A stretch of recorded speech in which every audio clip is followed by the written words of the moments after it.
कि जीव कैसे आता है संसार में। माँ जरा सुनो तो।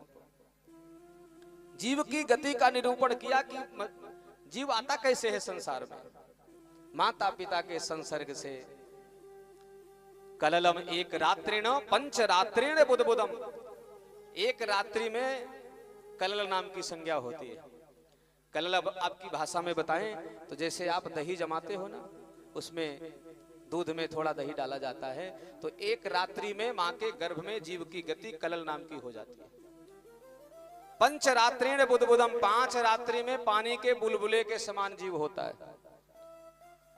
10 मेन तो कर कंधु, 10 दिन में पैर की गुठली के समान हो जाता है जीव मां के गर्भ में।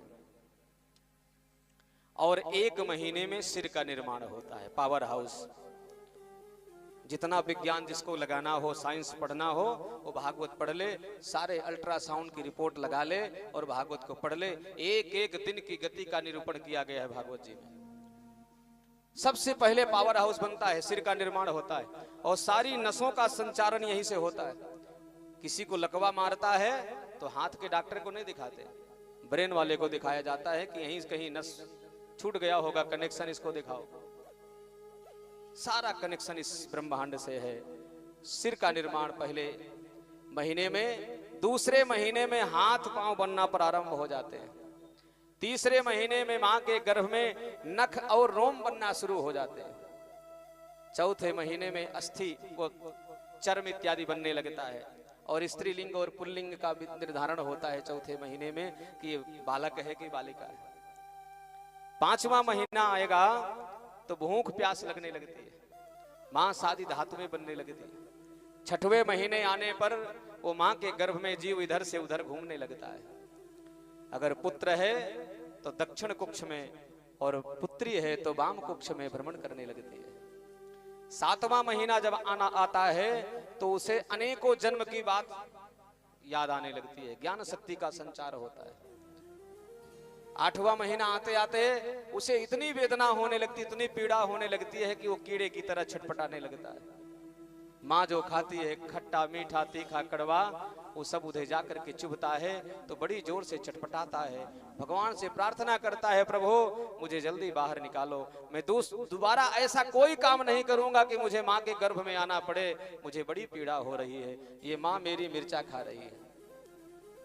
जैसे हाथ में कोई चाकू लग जाए, कट जाए, और उसमें थोड़ा नमक मिर्च डाल दिया जाए तो कितना मजा आता है।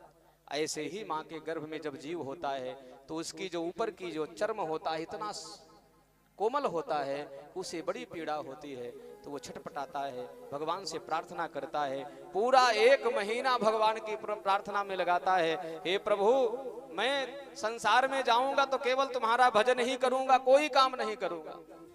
और जब 9वां महीना आता है प्रसव पीड़ा में, वो व्यक्ति जीव बाहर आता है तो भगवान का भजन करने की बात कह रहा था, केवल उसको भूलता है, बाकी सब याद हो जाता है उसको।